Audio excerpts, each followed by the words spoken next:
read that you're a big Michael Jackson collector. Like, Yes. You collect memorabilia of Michael Jackson. How many millions of dollars have you spent on Michael Jackson stuff? I don't know.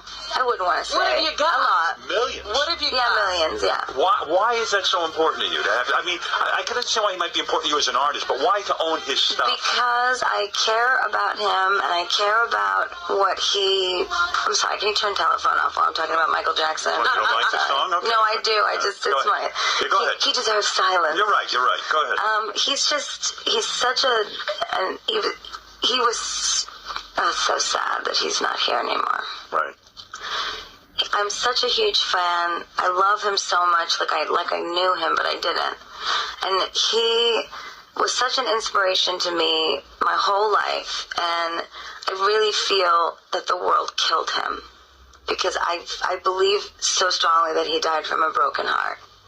Broken heart that the world was accusing him of what, child molestation? Yeah, all the accusations. He wasn't, he was so famous, he couldn't go anywhere, and a broken heart because I believe so much that he just loved to perform for people and make them happy. And this is the thing that, I really urge, like everyone who's listening today, to really consider the difference between an artist and, Kim Kardashian.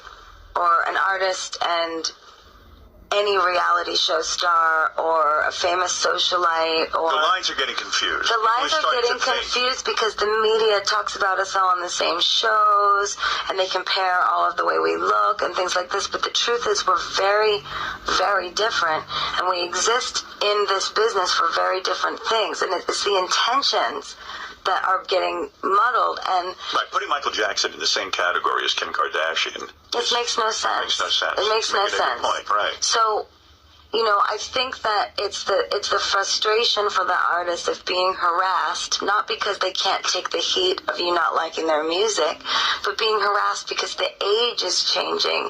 And I know that I do feel a sense of sadness and depression about where we are as a culture in the music business. It's not necessarily about what people think of me or what I'm making, but it's about what they think of all of us and how they treat all of us and how it's much more important for us to move towards a place where we're treating and looking at the artist and the celebrity as two different things. And so the reason I bought Michael's clothes was because my tour clothes mean more to me than anything that I wear. I mean, more to me than my award shows. What do you do with those? Do you save them? I save them all, and they mean so much to me because I spend 100, I do 115 shows in these outfits, and I have connections with millions of people all over the world when I'm wearing them, and I believe that they carry the energy and the spirit of all those they're like fans. snapshots, aren't they? They're yes. like you look at those and those bring back all your memories. Yes, and it's not about how much they're worth, money-wise. It's like it could be just fishnets from the show or the shoes, and it's,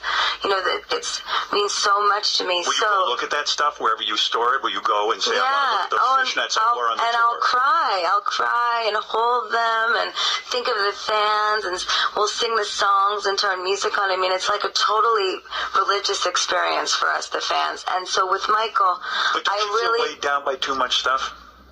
No, I mean, it's all in my one building. It's okay. Fine. Yeah, so with Michael. With Michael, yeah. With Michael, the fact that he's not here and his clothes were being sold made me feel really uncomfortable, and it made me feel very upset. And I don't know why. And I just called my dad and I said, okay, I'm going to make a very big purchase, and I please hope that you support me in this, and I'm going to do it anyway, but I'm just calling you because I respect you and you take care of my money. Right. And he said, what are you going to buy? And I said, I'm going to buy Michael's clothes, as many as I can get. And I told him the ones I liked, and he said that he thought it was a beautiful idea because now I take care of them. They're in the right room temperature. They'll be preserved, and then I'll put together a museum or something for him, and I'll put the money toward a foundation he cares about. I didn't want his clothes scattered to the winds. It made me uncomfortable. I like that.